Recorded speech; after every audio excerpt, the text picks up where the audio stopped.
So the third date, he says, I was training for a half marathon at the time. He goes, you're training for a half marathon. Let's go for a run tomorrow and then get dinner. Okay. And I say, okay. When I tell you that he was very proud of the fact that he ran track and field in high school and thought his mission on this date was to be my marathon coach and was literally running beside me, clapping me along, hand on the small of my back, pushing me along to run faster. And then when I was like, I do just want to remind you, I told you that I do not run fast. I'm new to this. I need to run at my pace. He was like, all right, fine, I'll just run ahead of you.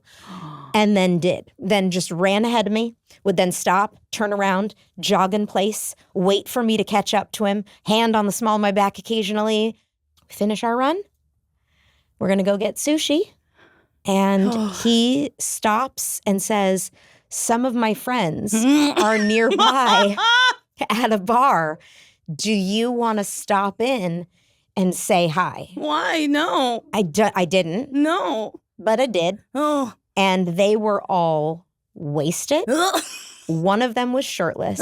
And the other one was wearing a NASA foam helmet.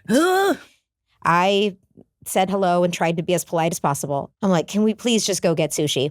We go get sushi at the place he recommended. And at the end, when the bill comes, I offered to pay, and he said, okay. I would have ran right into the ocean. That man is an absolute menace. He's probably still out there. Probably still pushing women around.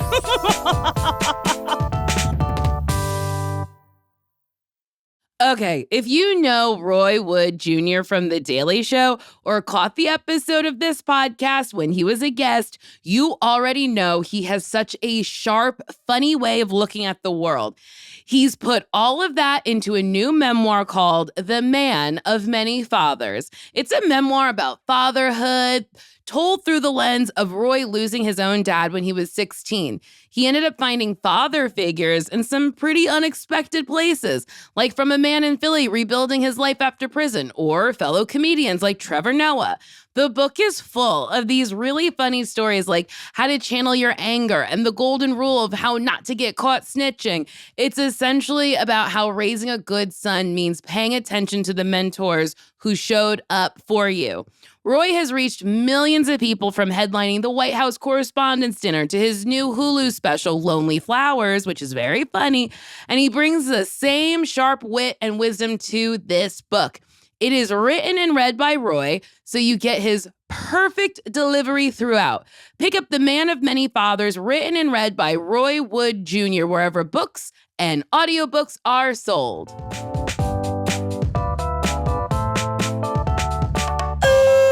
Welcome to another episode of Why Won't You Date Me, a podcast where me, Nicole Byer, was trying to figure out why I was so single, even though you could come on my purse and say it is a bag charm.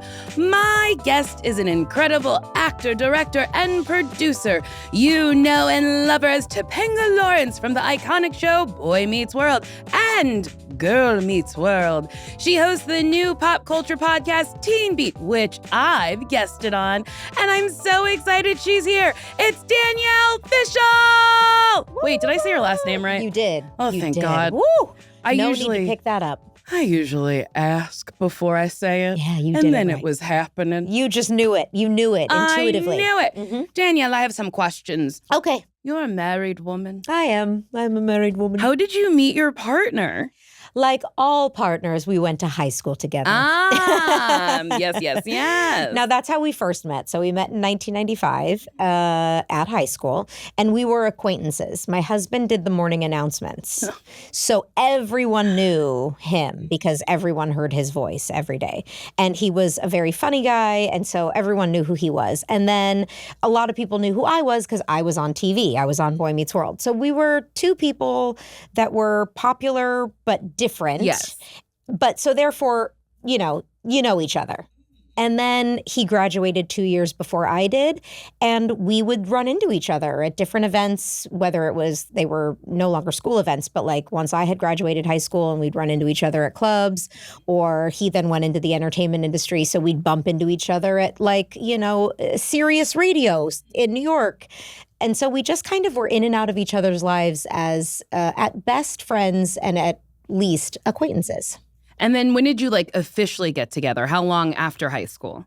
2017. Oh, okay. I graduated in 99. Okay. So a solid long 18 time. years. Wow. Yeah, and we were acquaintances and friends through all that time. Throughout that whole time. And then what led to you guys getting together? Did you reach out? Did he reach out? I had been married before. Mm-hmm. I'm racking up the rings. And we're on 2 now. Who's to stop me? Who's to stop me? Say what the future holds. Why would I stop? And I had gotten a divorce and felt very much like it was a come to Jesus time in my life of very easy to point the fingers and be like, well, look at these slouches. It must be them. But I really did recognize like, girl, it might be something inside. Yeah, it might be something to look at here. And so I really like pulled back. I like took myself off social media. I just really turned inward and did a lot of work. And then some years passed and I went back into the social media world and I tweeted something back when Twitter was a place I would even visit. I tweeted something just the most banal, benign thing you could think of. It was like a picture of me and my brother for International Siblings Day. Remember that? Oh, wholesome. Wasn't it sweet? The internet used to be a nice place. It was so sweet. International Siblings Day, Women Crush Wednesday, Man Crush Monday. Where did it go? Where did it? TBT. All those things. It was a sweet time. And I posted that picture and he just, I think, sent me a blue heart. And I saw his name pop up and I hadn't talked to him in a couple of years. And I thought, that's always been a good guy. Mm-hmm. Nothing more than that, nothing romantic, just that's always been a good guy. And then as I was now back into social media, I was seeing more of his tweets and gosh, he's really funny. And then he tweeted something about Rebecca Black, who had sang the Friday song. Friday. Exactly. And I knew her mother. Her mother was a vet who had put my dog to sleep. Small world. Small world. And I just felt like he needed to know that. And so I messaged that to him. And that opened up a more direct conversation between us where we were like, we should hang out. Again, it was not romantic at first. It was just like, we've known each other for 25 years. Let's get together. What are you up to? What are you up to? And so then we had a phone conversation. And that led into texting regularly. And next thing I knew, I was like, I think we like each other. Oh my, so when was your first date? Our first date was March of 2017. Okay. And I'd probably got that tweet from him sometime in like January of 2017. And then we were married November of 2018. So we went real quick. Okay. Yeah. But that's sometimes you go quick when you're like, this is my person. This is the person I'm having the most fun with. We have things in common. Yes. I just like spending time with you. Yes. And we got to cut a lot of the like getting to know you stuff because there was a little bit of history. We have a little bit of history. And when you grow up in the same neighborhood and, I didn't have to worry or spend the first few months wondering if he was going to murder me. I felt confident that he would not. That he would not, yes. And so that saves at least 3 months. That saves a lot of time. This man is not a killer. No, not as far as I'm aware. Still haven't figured that out. So, but I feel good about that. Can I ask, maybe this is something you've spoken about a lot and you don't want to, you don't have to, but I feel like I remember you were, you started off as a kid and then there was like countdowns to you turning 18. Mm-hmm. Same with like the Olsen twins and all these like young women who are thrust in the spotlight. Like, how did that feel in the moment? Very good question. Are you sure? Yeah. Okay. No, it is. A very good question. And it's something that I've talked a lot about on our podcast only recently because we are just now on Pod Meets World at season 7 of Boy Meets World, which is where a lot of things shifted for me about the way I felt about that. Yes, I was aware when I was young that I was for lack of a better term, a sex symbol. That there were people who guys were like, oh my gosh, I have a crush on her. I like her. And as a young teenager, that felt very thrilling to when you're like just coming into like understanding what sexuality is and recognizing it as a bit of a power. And yet, how do I wield it? Do I even want to wield it? What does that mean? It's all very overwhelming. And I was a bit of a late bloomer and was a little bit afraid of what any of that could mean. And then when I did turn 18, I had gained only the littlest bit of weight. And you would think the way I then was perceived and or talked about was just to be discarded. Like, what a shame. This young girl, this child, this who weighed 98 pounds, her whole teenagehood, now went through puberty and now has gained 5 pounds and weighs probably 115 and is now 18 and was the feeling I had on set, the feeling I had from people who had grown up watching me and had no problems sharing these thoughts with me. And so all of a sudden, it was like, now I am actually a woman, albeit still a very young woman. I felt very old. I felt very like 18 was, you can say nothing to me. I am grown.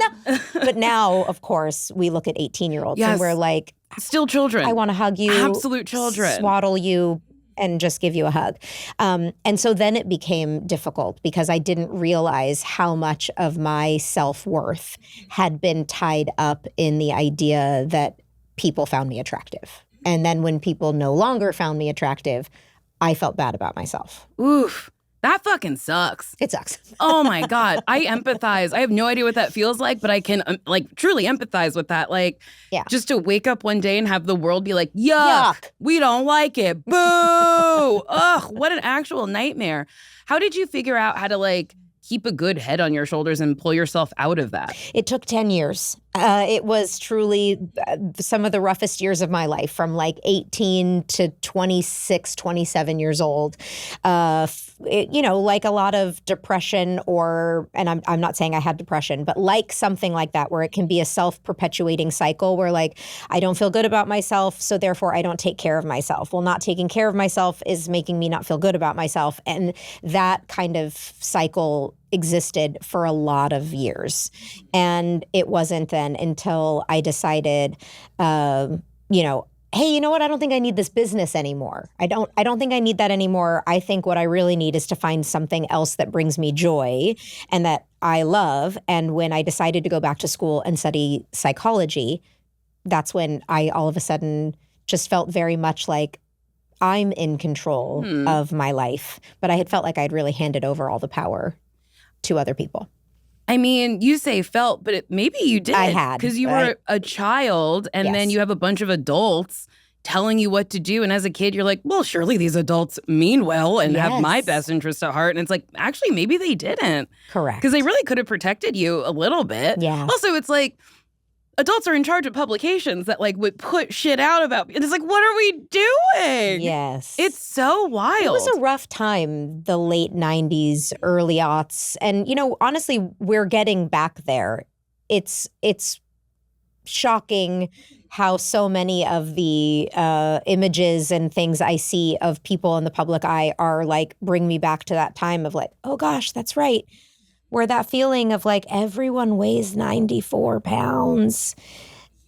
And if it's hard. Wild. Yeah. I remember it was we all remember. It was a picture of Jessica Simpson just taken at not even a bad angle, but they were look at this fatty. And it was remember they were these jeans. Yes.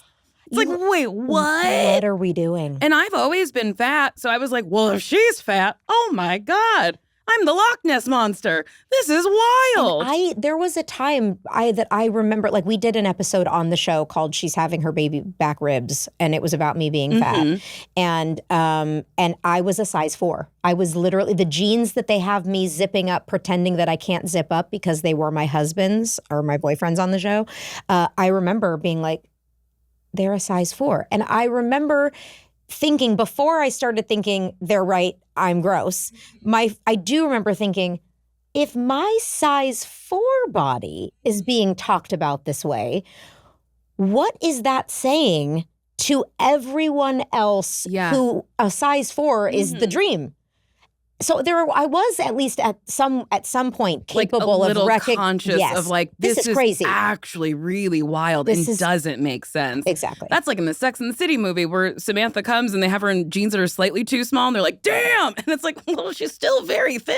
I know. So thin. Yeah. And a size 4 in the 90s, that's like a size 0 now. Yeah. Yep. My God. So on your podcast, you talked about dating Lance Bass, which I think is so fun. That's so wild to me. And this was when he was in NSYNC, right? Oh, yeah. This is peak NSYNC. Were people mean to you?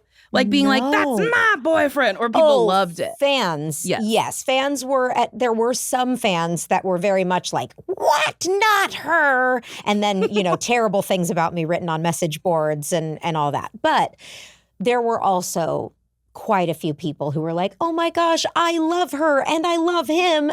I ship them. This is great. This is, back in the, teen magazine days. And so my general feeling was not of being hated, but I know there were some. Sure. Yeah. And you dated for how many years? About a year. About a year. Yeah. And then you went to prom with him. He came to my high school prom. What was that like? Were people freaking out? Freaking out. And here's where, again, Danielle, teenage Danielle, just not the brightest bulb, because you would think that I would know that's going to be a disaster. Yes. But I didn't, because I was like, well, I'm also famous. I knew that I was not on the same level as Lance, but I actually just gave all the credit to my high school peers and were like, they're not impressed by fame. Yes. They have treated me normally all these years. Lance will show up and it will be as if nothing has changed. And then we went to a prom pre-party to take photos. And when I tell you the entire neighborhood was out with cameras and siblings and chasing. And I was like, oh no. And Lance was such a good sport because Lance had never been able to go to his prom because he was a member of NSYNC. And so him going to my prom, he was like, this is going to be me experiencing prom for the first time. And so he was a good sport about it. And then at some point at that pre-prom party, he was like, I'm going to have to go sit in the limo. And I was like, that's a good idea. I understand that. Yeah, and then at the actual prom, did he have to leave? You know what? It was okay. We kind of, everyone there was like excited, but mostly kept it cool. And then we did leave a little early to go back to our hotel room.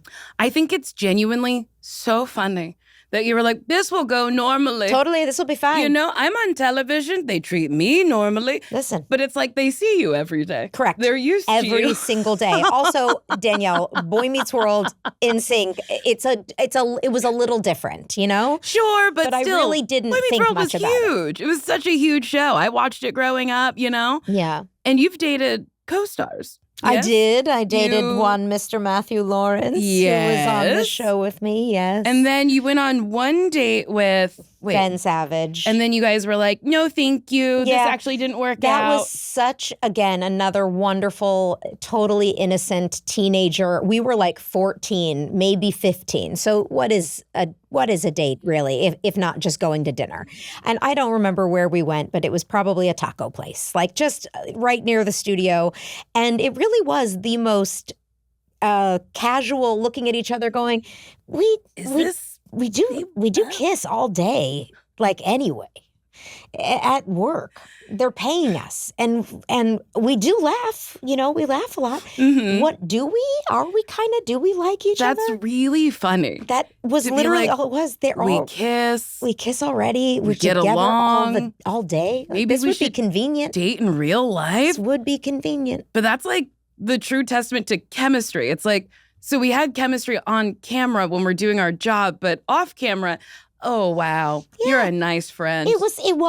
Nice friend. You know what? I love giggling with you. And when they pay me money, we will kiss. Your first boyfriend was Jonathan Taylor Thomas. It was, yeah. My very first ever boyfriend at 12.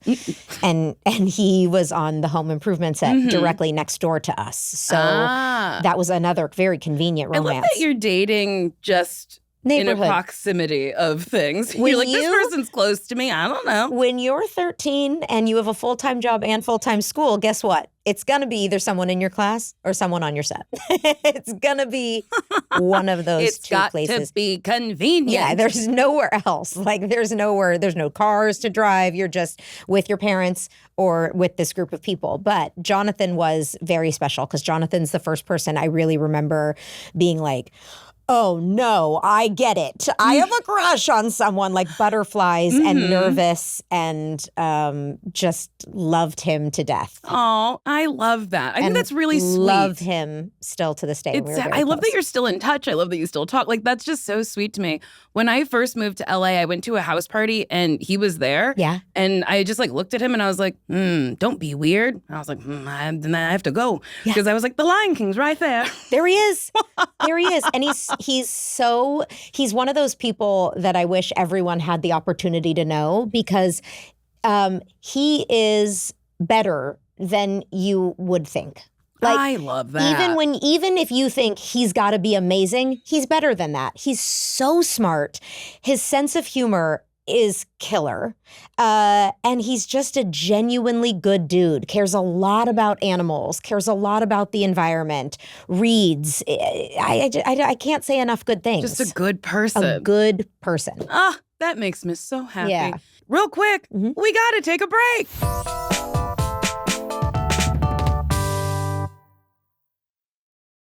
This episode is brought to you by IQBar, our exclusive snack, hydration, and coffee sponsor. IQBar protein bars, IQ mix hydration mixes, and IQ gel mushroom coffees are the delicious low-sugar brain and body fuel you need to win your day. Me, I've been grabbing the mint chocolate chip bars from the studio's kitchen when there's a break in between recordings. They have 0 sugar added and a ton of fiber, so I don't get a sugar crash halfway throughout the day. Everything they make is clean labels, so it's free from gluten, dairy, and soy. The Ultimate Sampler Pack is a great way to try all IQBar products and flavors. You get 9 IQ bars, 8 IQ mix sticks, and 4 IQ Joe sticks. With over 25,000 5-star reviews and counting, more people than ever are fueling their busy lifestyles with IQ bars, brain and body boosting bars, hydration mixes, and mushroom coffees.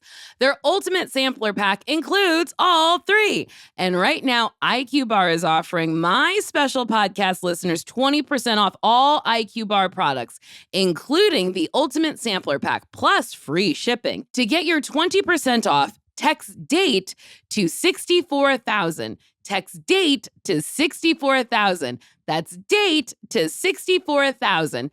Message and data rates may apply. See terms for details. The what do you want for dinner routine is the quickest way to kill the vibe with your partner. Instead of just ordering the same takeout, why not make it a date night and get in the kitchen together? Cooking a meal from scratch is actually such a hot skill to have. It's okay. If you aren't a chef, HelloFresh basically handles the hard part by sending you everything you need, pre-portioned and ready to go. They have over 80 recipes a month, so you can actually try making things like Caribbean, Vietnamese, or Moroccan food without having to go on a grocery store hunt. They send specific ingredients like lemongrass and other stuff already measured out, which takes all of the stress out of the guesswork. I made some beef bowls the other night, and it has this ginger soy glaze and sriracha mayo that is so good. Yum, yum, yum, yum, yum, yum. Because nothing hits like home cooking. Go to HelloFresh.com/DateMe10FM now to get 10 free meals plus a free NutriBullet Ultra Plus a 2-in-1 compact kitchen system, a $189.99 value on your third box. Free meals applied as a discount on the first box. New subscribers only. Varies by plan. Disclaimer: must order the third box by May 31st, 2026. Do you have any advice for single people? go on as many dates. Just do it. Say yes. Say yes to as many things. I tried a matchmaker once. Oh, you did? I sure did. How did that go? Not great, but here's the, but I would do it again in a heartbeat if I needed to, because some of the stories I got out of those dates that I went on, well, there was this one guy. So one of the things I told the matchmaker was important to me was that I wanted someone, this was obviously before I married Jensen, I wanted someone who was secure in whatever industry they worked in, that I didn't care what the industry was. They didn't need to be creative or whatever. As a matter of fact, I preferred them not to be. But I wanted them to be like good at that. And I want them to be passionate about it and good at it. And she was like, great, I've got this guy. I think you'll really like him. He owns his own home and he, you know, all this stuff. And he has a lot of, also at the time I told her like one of my love languages, to use some outdated terms we used to really believe in, love languages, was like time together, quality time together. And me having a schedule that's very flexible, in a perfect world, I'd be with someone who could also like be a little flexible. She said, great, I've got the guy for you. And then he called me and he had a very high voice. Okay. Which was a little shocking. It was higher than any voice I had ever heard on the phone to me. And I thought, but that's okay. No big deal. I'm not going to judge a book by a phone cover at all, like a phone call. I'm not going to do that. We're going to see how this goes. And in the phone conversation, we talked about just things we like, you know. And I mentioned that I like cars. I did not say I love them, that I know everything about them, that I research. I just was like, I like cars. Yeah, they're cool. And when I see a nice one, I'm like, that's a nice car. You know, just, and he was like, oh, I love cars. And then I was like, oh, wow, I could tell this is a really big passion of yours. That's amazing. Well, then I lived in a tiny little suburb of Orange County. And he showed up to pick me up for our date in like an insane Lamborghini. That he was so excited to show me. And he was in like a pastel seersucker suit. And he was so excited to show me this Lamborghini. And I was like, oh, wow. Look at this. Wow. And then he was expecting me to be very impressed. And it was an impressive car for sure. But it was very low to the ground. I'd never been in anything even remotely like it. And then he was like, and wait till you hear how loud it is. And then he made it very loud, whatever you have to do to make it loud, and peeled off down the street of my tiny little suburban Orange County.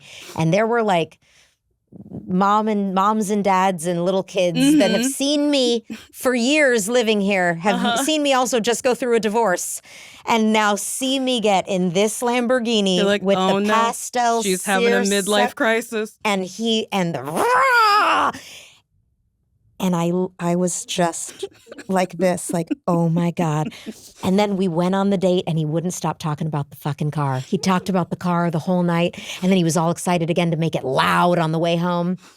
And he dropped me off and I walked inside that house and locked the door and thought, never again, never again. Honestly, what a treat. I would have married him because I love cars. And if a man goes, want to hear my car go loud? I go, yes, I do.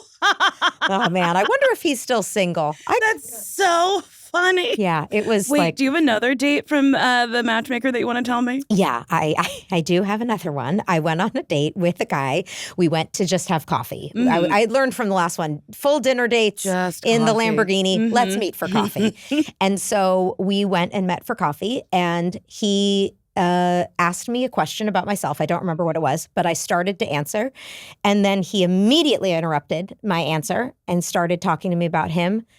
But every story about him was, he was so down in the dumps. It was truly like, I felt just so bad for him. And as, you know, maybe you've picked up on the idea that I am, for the most part, I'm a realist, but like for the most part, life's going to truck on. Yes. And like, there's a meaning to this.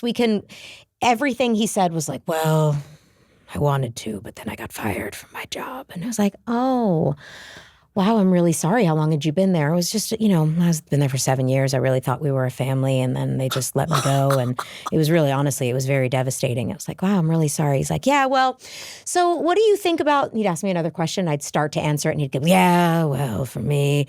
And the last thing he talked about was like about how his knees were now going, and he was only 36, and he needed to have a surgery.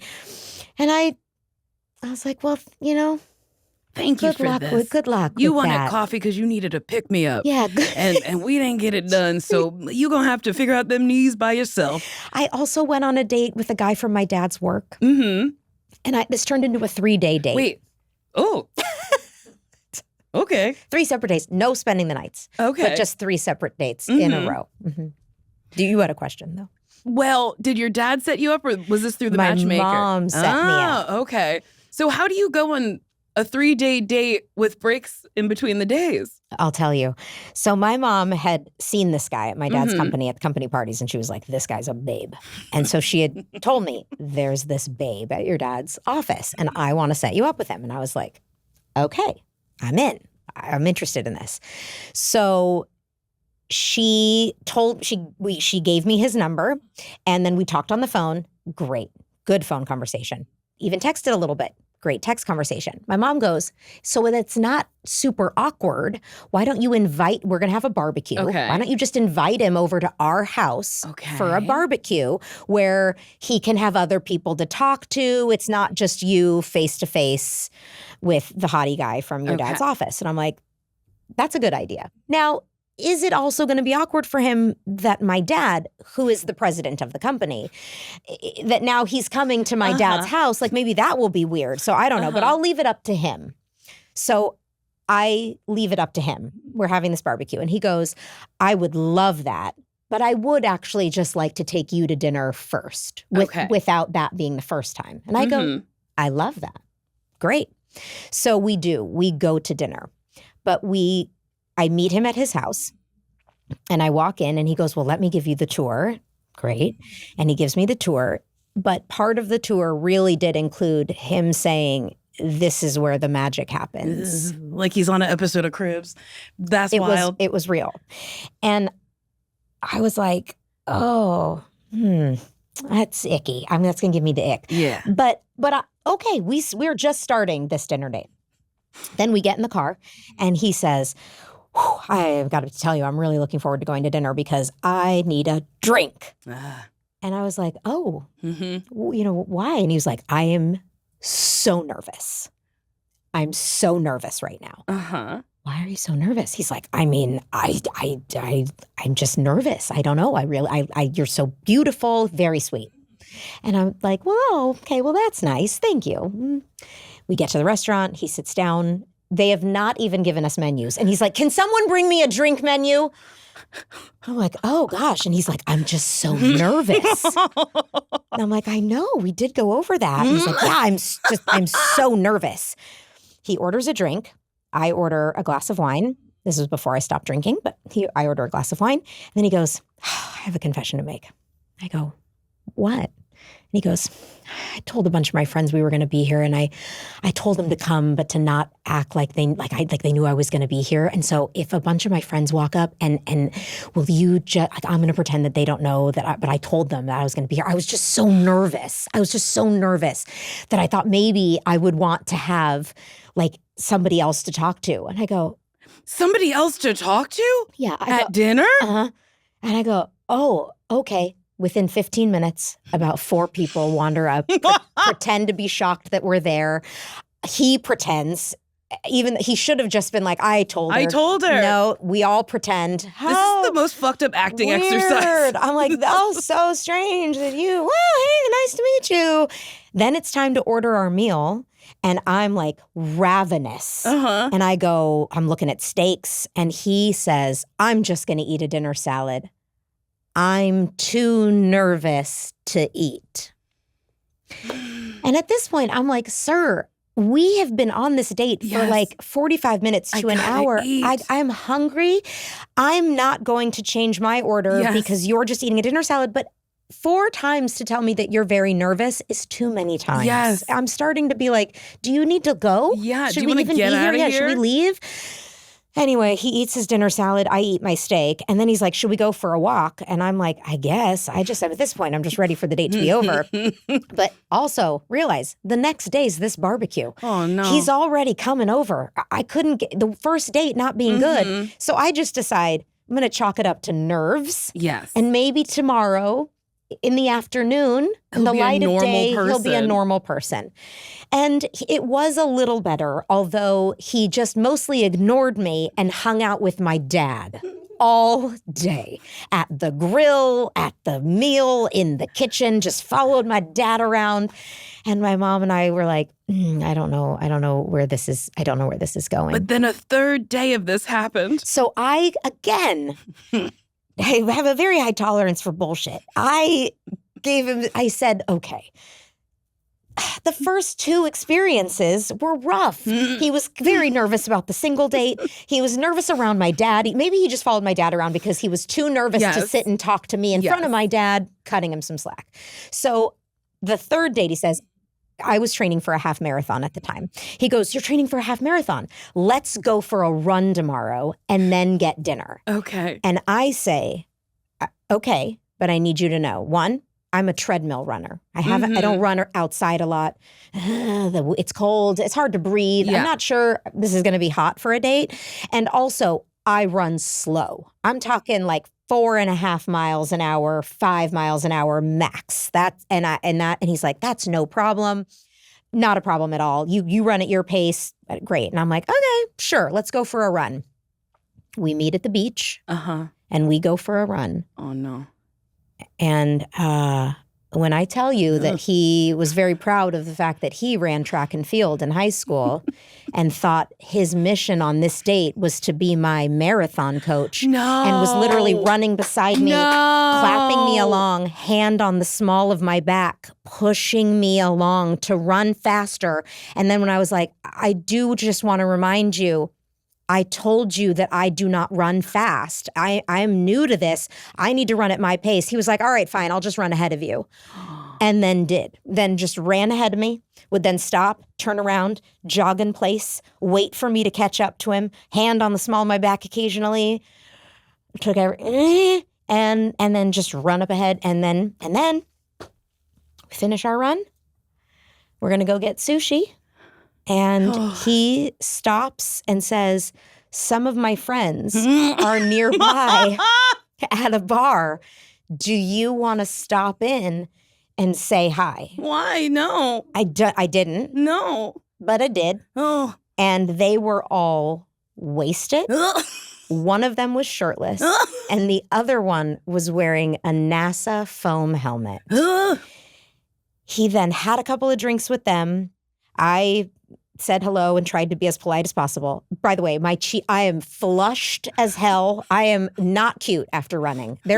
Some women are adorable on a workout. Not me. I'm like, can we please just go get sushi? We go get sushi at the place he recommended. And at the end, when the bill comes, I offer to pay. And he said, okay. I would have ran right into the ocean. That man is an absolute menace. He's probably still out there. Probably still pushing women around. by the small of their backs.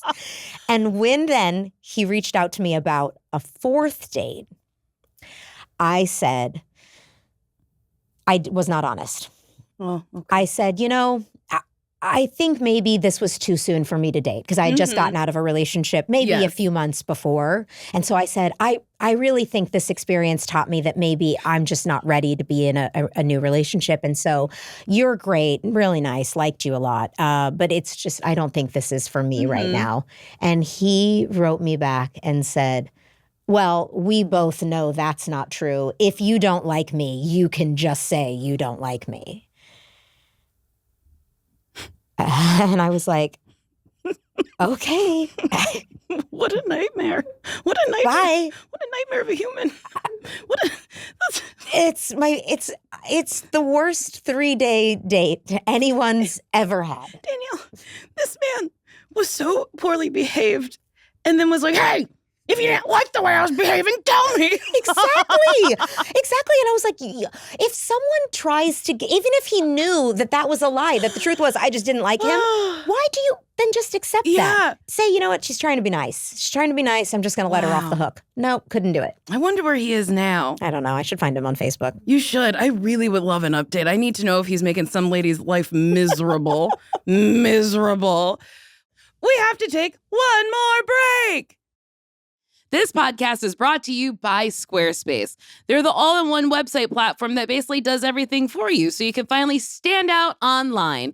Whether you're just starting a side hustle or you're trying to scale a whole business, Squarespace gives you the tools to claim your domain, create a website, and make it look stunning.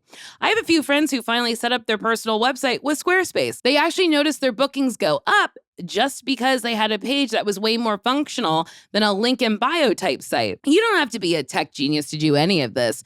You can use their blueprint tool or just grab one of their award-winning templates and drag things around until it fits your style.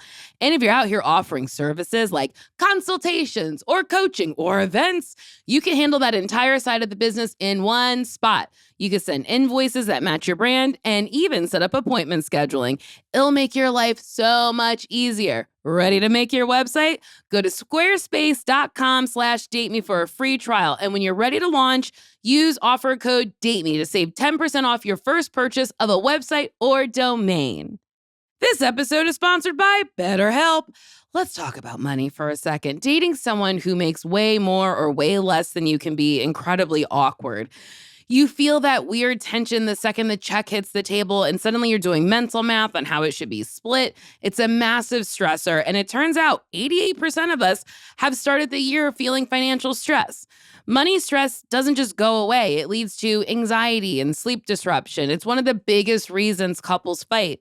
That's where BetterHelp comes in. They have over 30,000 fully licensed therapists who can help you unpack those feelings and build better strategies so you don't feel so alone in the process. What's great is their match commitment. You just fill out a quick questionnaire and they do the work to find someone who fits your needs. They've been doing this for over 12 years. And if you don't click with your first therapist, you can switch to a new one at any time. And that is super important because finding a therapist is a little like dating. You have to find someone who matches your vibe and can actually help you. And like you understand how they speak to you. With over 6 million people served and an average rating of 4.9 out of 5 stars, it's a system that actually works for real people.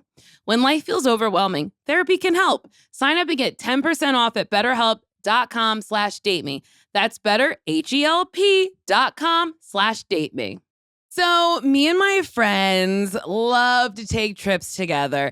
And we took this trip to Joshua Tree. And I was like, I don't want to stay in a hotel. I want to stay in like a really, really, really cute house with like a good kitchen. Because when I'm like going to do like a girls trip, I absolutely love to just like cook in the kitchen and not have to order room service and not always have to go out to a restaurant or whatever. And look, I love my friends, I really do, but lately I don't get to see them as much as I'd like. So when we finally plan a trip together, it has to count. I want every second to be quality time. That's why when I'm traveling with friends, I look to book a stay on Airbnb. Airbnb is great because you can book an entire place to yourself. Next time you're traveling, book a stay on Airbnb so you can actually stay together. So you mentioned when I was on your podcast, maybe it wasn't on the podcast, maybe it was after, but you were talking about how on Boy Meets World, you weren't really allowed to like act or like you weren't. Is that something we can talk about? Absolutely. Like you were, that blows me away. Yeah. It wasn't a place where, at least for the majority of us, Will Friedle, who played Eric, feels differently. They kind of let him off a leash and really just let him do what he wanted. And when they needed to reel him back, they would. For the rest of us, it was mostly line readings and mostly being told what the intention was about why this was written, how it should be said, and what is the only funny way of saying it. And there were very rarely exceptions to the one funny way to say it. And we would be told how that funny way is. Was that frustrating or was that just how you thought it went? I didn't know any better because I had barely worked in any other capacity at all. So for the first several years, when me, a child actor who's a people pleaser, listen, you want to just tell me what's going to make you happy, and then I get to do it. It was the cat's pajamas. Great, love it. By the time I got to be 17, 18, 19, and I've been doing it for a very long time now, I am burnt out. And yeah, then it was frustrating. Did you ever ask, can I try it differently? Or was that just not a thing? Usually the way we got to try it is if we didn't have a direct line reading and we do the first take, and then if it wasn't what he wanted, we would hear no, and then run into camera, and then no, and then tell us how to say it. And a lot of times it would also, the note would come in the way of you're doing ba ba ba ba ba ba. I want ba ba ba ba ba. And so then we would have to, and so we would do it that way. Wow. What a fun environment to do art. My God. And was this in front of an audience? I can't. Yes. Yeah. Right? That's crazy. Yeah. There have been stories that have come up on the podcast that I as a young child, 12, 13, burst into tears in front of the live studio audience, and they had to stop down, and I don't remember it. Of course you don't. You fucking block that out of your memory. Yeah, block that shit out. That's awful. Real fast, yeah. That's so awful. I can't imagine speaking to a child with anything but hey, let's work on this together because you're a fucking child. Yeah. That's so wild. Yeah. What a wild way to run your set. I don't like it. Yeah. Let's get in a time machine and fix that. We joke about the time machine on our podcast all the time. We want to go in the time machine and do things differently. And, when I think about the fact that I thought I loved acting when I started Boy Meets World, Ryder Strong really loved acting. Will Friedle loves sitcoms specifically and the acting on sitcoms. And I don't think it's out of turn to say that Ben Savage obviously loved being an actor. Yes. And yet we were on a very successful show. And of the four of us, none of us really went on to continue in that field.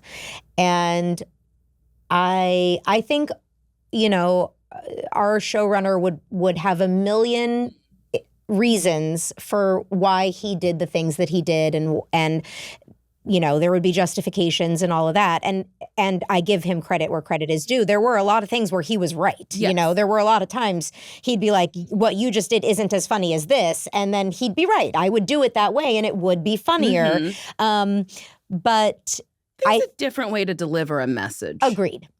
Fully agree. But I do also think we didn't really learn to be in touch. We didn't learn a craft. We learned to mimic, which is its own skill set. Yes. But it's doesn't hard help to you much. Go to a different project and then you're like, well, no one on this project is telling me how to say these lines. Yeah. So then how do I say these lines? Yeah. So when you did Girl Meets World, how was it? It was a different experience, obviously. It's years and years and years later. So do you think you came into your own as an actress or what? So Girl Meets World came about, and Girl Meets World was a difficult few years for me. And both personally, I went through my divorce during that time, and then professionally, because had Girl Meets World never happened, I never would have even been able to articulate any of the things I just told you about the environment we grew up in. I did not know that was the reason why none of us continued to work. I did not know that there should be a different way of speaking to children. I did not know that it had negatively impacted me at all. I was told and believed for all those years of Boy Meets World and all those years after Boy Meets World that everyone I worked with was a genius. Everyone who told me what to do was right and had my best interest in mind and was always looking out for me and was lovely and loving. And then as a 30-something, early 30-something-year-old woman who had taken space and time away from the entertainment industry, had gone to get my degree in psychology, had just been accepted to get my master's in marriage and family therapy at Chapman University, get called to do this show, Girl Meets World. And I think, well, what a once-in-a-lifetime opportunity. Who gets to play the same character years later? The reboot was not a thing back then. Yes. You were like one of the first. One of the firsts. And so it was like, this is incredible. I'm going to go back and do it. And then I saw all the same behaviors played out in front of me. But through adult with rose-colored glasses tossed off.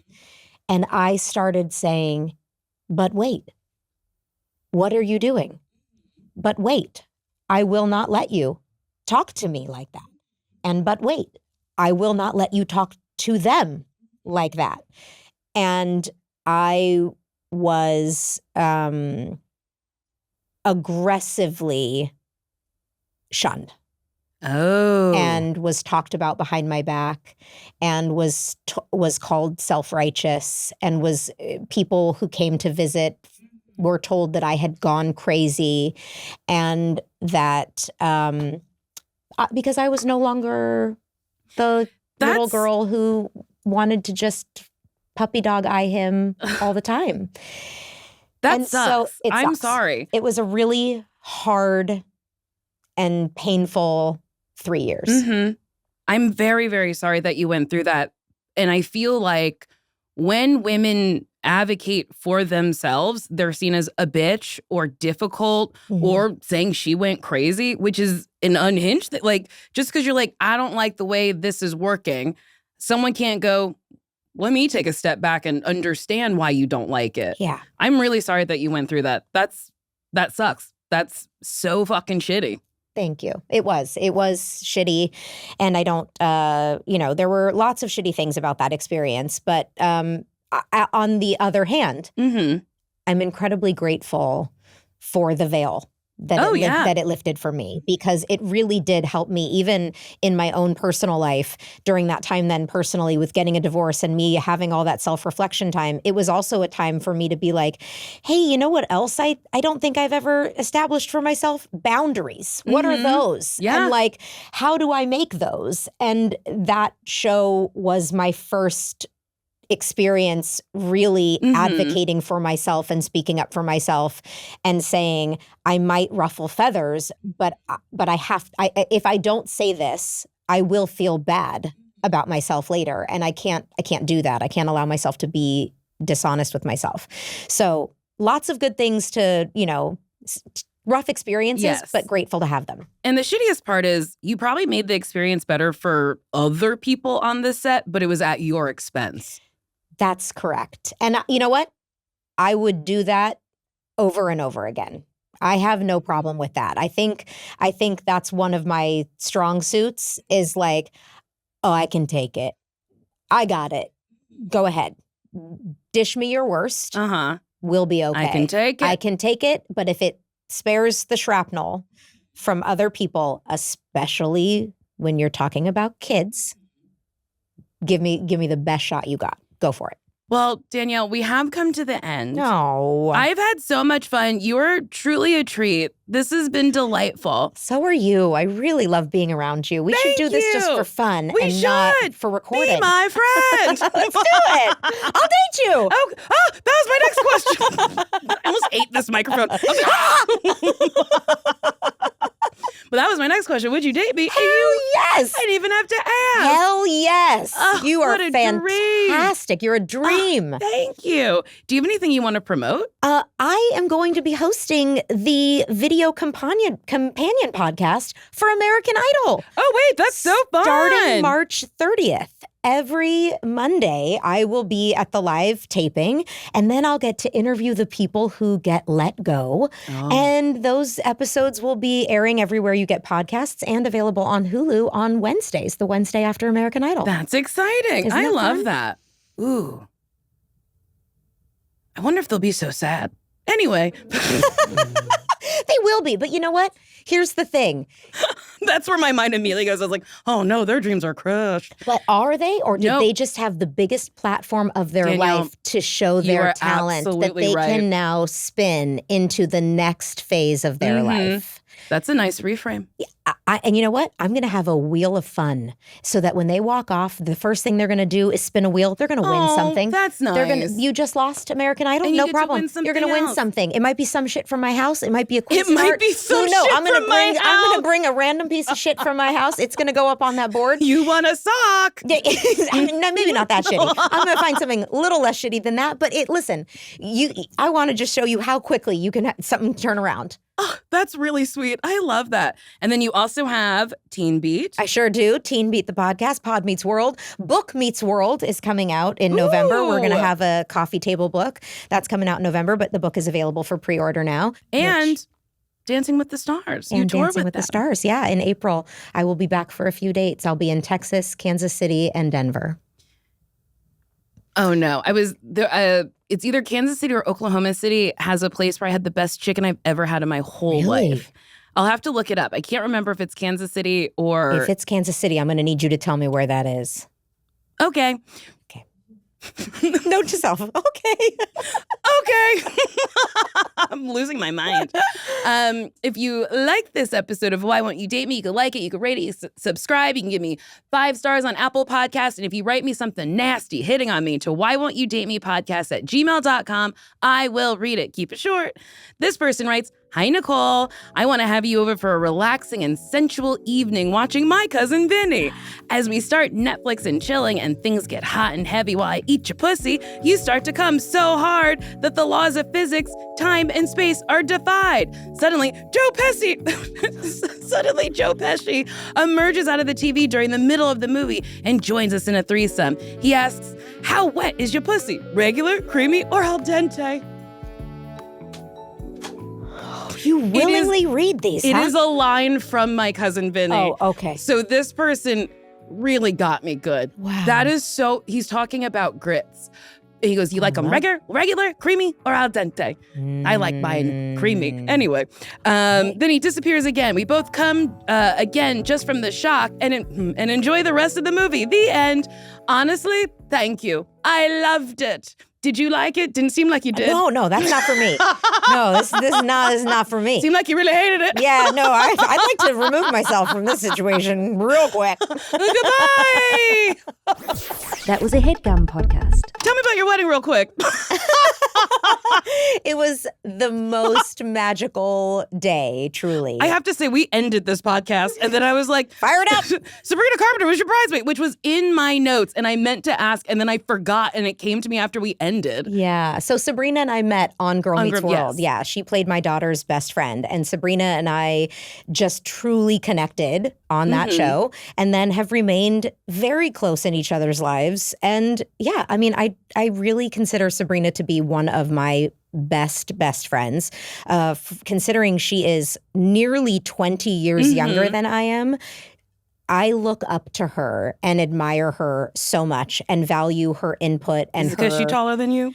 She is not taller than me. I am taller than her. But we are very close in height. Very, very close in height. But yeah, I really admire her instincts, and I look up to her as a person. She's somebody who, from the time she was very young, has always trusted her instincts, and I am someone who assumed my instincts were always wrong. Everyone else's were right, and I've had to teach myself what even my instincts were telling me in my 30s and 40s. And so the fact that she's just so tapped into hers, I'm like, I look up to her so much. I love that. I love when you have a friendship with someone where maybe your blind spot is their strong suit. I don't know, their strength. Yes. And it's like, we just complement each other. Like my best friend, we really complement each other because she's just a little bit more grounded than I am. So she grounds me a little bit. And I just love that about her. And she probably loves that you get her out of Spin that out, little and I'm insane. Yeah, and you bring some joy and fun and frivolity to her life. Yeah. And then I love telling everybody John Meyer was one of our groomsmen, my husband's groomsman. He sang our first dance song Which for was? us, which was Beyonce's. He does a cover of Beyonce's XO. Oh, that's fun. That's to die for. Oh, that's nice. And it was beautiful. And we had a no speech rule at our wedding. I think speeches suck. And we had a no speech rule, and John found a little way around it by singing a mini speech that he kind of wrote for Jensen at the end of the song, which was very beautiful. And we are very blessed with good, wonderful friends in our life. That. Yeah. So I hope you'll be one of them. I will. I genuinely like you. I think you you're too. wonderful. I think you've such you radiate positivity. And I like when people are happy and positive. Yeah, me too. The world's bad. It's bad. Heard it here first. Not good. It's not good. It's just not good. And so we gotta spread joy, make joy, create joy, find it where we can, and cultivate it with other people who are good at cultivating it. Yes, community, fellowship. Yes. Okay, well, bye-bye. Again. That was a HeadGum podcast.